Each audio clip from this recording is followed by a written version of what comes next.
Hai, dengan Ryan di sini, dan dalam video kali ini saya ingin membagikan 3 hal yang diperlukan untuk meningkatkan penjualan di dalam bisnis Anda. Terlepas dari bisnis Anda adalah produk atau jasa, Anda baru mulai atau Anda sudah punya bisnis yang berjalan, 3 hal ini menjadi satu bagian yang sangat penting, yang mungkin terdengarnya sederhana, tapi kalau Anda terapkan ke dalam bisnisnya Anda, maka bisnis Anda bisa bertumbuh berkali-kali lipat dengan fokus kepada 3 hal ini. Oke, sebelum saya lanjutkan, jangan lupa pastikan Anda untuk memberikan komentar kalau Anda menemukan AHA, ide, atau sesuatu yang menggelitik dari apa yang saya bagikan. Anda bisa tuliskan di kolom komentar, dan jangan lupa untuk subscribe di dalam akun saya. Oke, nah, saya ingin mulai dengan membagikan tiga hal ini. Jadi apa aja sih yang kita perlu lakukan untuk meningkatkan penjualan? Karena saya ketemu beberapa bisnis yang mereka bilang, saya pengen penjualan saya meningkat. Gimana cara mulai? Gimana caranya supaya saya bisa mulai mempersiapkan untuk meningkatkan penjualan? Oke.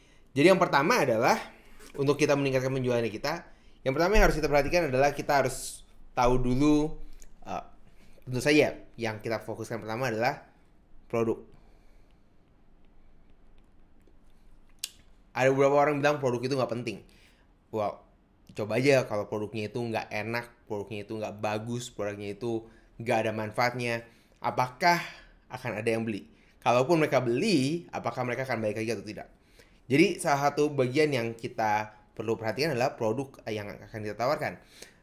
Saya tahu bahwa beberapa bisnis bilang produknya saya udah ada, kita nggak berubah produknya, kita nggak bisa rubah produknya, kita nggak bisa rubah packagingnya, kita nggak bisa ngapa-ngapain dengan produk tersebut. Tapi kita harus menjual produk tersebut. Nah, kalau itu terjadi dengan Anda, siapa yang punya masalah seperti itu? Oke, kalau itu terjadi dengan Anda, maka nggak ada lain, nggak ada bukan, Anda harus menemukan apa yang membuat produk Anda spesial. Karena sepanjang pengetahuannya saya, sepanjang pengalamannya saya mengetahui bahwa setiap produk yang diciptakan itu sudah melalui proses yang cukup panjang hingga produk tersebut diputuskan untuk dibuat.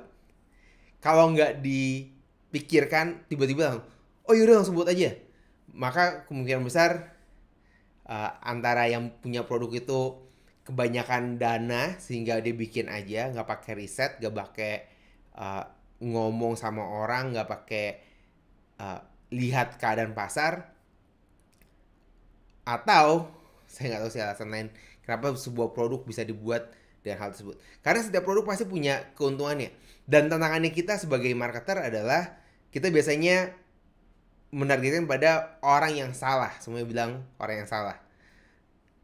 Produknya untuk low end kita jual ke high end, produknya untuk high end kita jual ke low end. Istilahnya mobil mewah dijual ke uh, fresh graduate misalnya, kemungkinan untuk membelinya sangat sulit walaupun ingin. Oke, jadi yang pertama adalah produknya kita harus tahu siapa, apa keuntungannya, apa kelebihannya, apa fitur yang harus kita perhatikan. Oke, jadi itu adalah yang pertama, produk. Nah, yang kedua yang harus kita perhatikan adalah setelah produknya kita tahu pada siapa kita jual, yang kedua ini nggak kalah penting, dan bagian kedua ini biasanya adalah bagian yang banyak dilewati sama orang, terutama kalau Anda memasarkan secara online. Oke, yang kedua adalah sales process. Anda harus tahu bagaimana caranya orang dari mereka datang hingga akhirnya mereka membeli produk yang Anda tawarkan. Prosesnya itu seperti apa? Apakah mereka datang langsung beli pakai kartu kredit, pakai pay later, pakai transfer, atau pakai cash, atau gimana caranya mereka bisa membeli?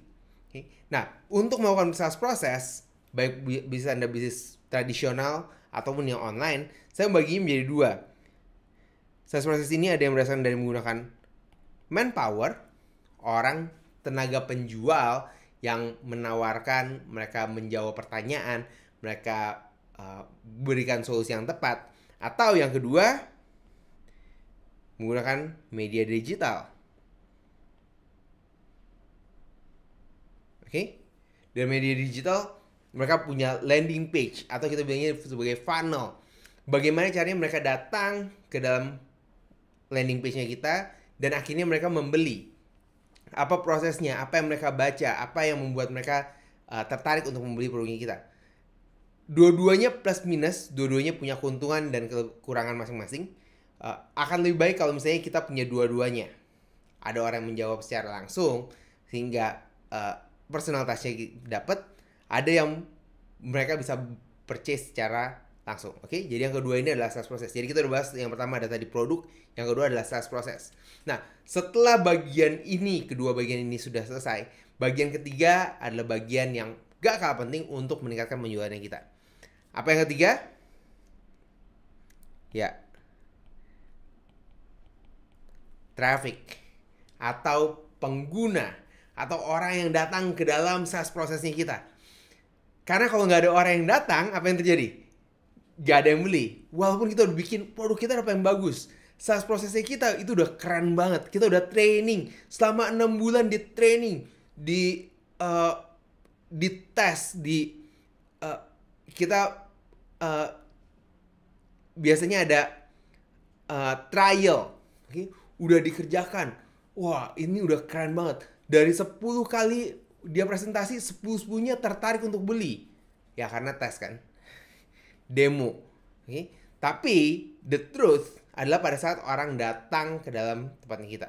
Nah, pertanyaannya adalah bukan bagaimana orang datang ke dalam tempatnya kita. Pertanyaannya adalah bagaimana caranya supaya orang datang ke dalam tempatnya kita. Saya bagi di sini untuk traffic, saya bagi menjadi ada 2 jenis traffic yang kita perlu perhatikan. Yang pertama adalah inbound. Yang kedua adalah outbound. Ada inbound, ada outbound. Apa maksudnya? Inbound ini adalah orang-orang yang tertarik, memang sudah tahu tentang produknya kita, mereka butuh apa yang kita berikan, solusi yang kita punya, mereka perlu, mereka mencari dan mereka akhirnya menemukan ada kita, mereka masuk ke dalam sales prosesnya kita. Itu yang dimaksud dengan strategi inbound. Ada lagi strategi namanya strategi outbound. Strategi outbound adalah kita keluar sana, kita teriak-teriak, kita kasih tahu kepada orang-orang, silakan kakak, mari kakak, ayo masuk ke dalam sini kakak, sebar brosur, pasang billboard, supaya mereka aware bahwa kita ada. Nah, semakin besar trafficnya, semakin besar orang yang datang ke dalam sales proses kita, maka menurut Anda penjualannya akan naik atau akan turun? Pasti akan naik. Okay? Kalau misalnya nggak ada yang datang, maka nggak ada yang beli. Okay? Jadi Anda fokus ke dalam 3 hal ini, produk, sales process, dan traffic, maka penjualan Anda akan naik. Mungkin ada yang naik 2 kali lipat, ada yang naik 3 kali lipat, ada yang naik 5 kali lipat, ada yang naik 10 kali lipat, tergantung dari bagaimana kita mendesain ketiga hal ini. Terdengar mungkin sederhana, tapi pada saat melaksanakannya, yang saya temukan pada saat saya bertemu dengan orang-orang, mereka punya produknya, mereka membangun sales prosesnya, mereka bangun strategi mendatangkan trafficnya, nggak semudah atau nggak segampang yang mereka bayangkan atau yang kita bayangkan di awal. Okay? Dan bagian ini adalah perjalanan dari kita mengembangkan penjualannya kita. Mudah-mudahan Anda mendapatkan satu ide, satu aha yang bisa Anda terapkan ke dalam bisnisnya Anda. Anda ingin fokus ke bagian mana? Oke, izinkan saya juga membagikan sebuah acara yang kita akan adakan di akhir bulan Agustus ini, tanggal 27 dan 28 Agustus. Kita akan mengadakan acara yang namanya IDMC, Sales and Marketing Innovation Conference. Anda bisa mendaftar, Anda bisa melihat informasinya lebih jelas di idmc.io. Saya berikan linknya di deskripsi. Sekian dulu untuk live kali ini, dan kita akan bertemu lagi di live yang berikutnya. Bye.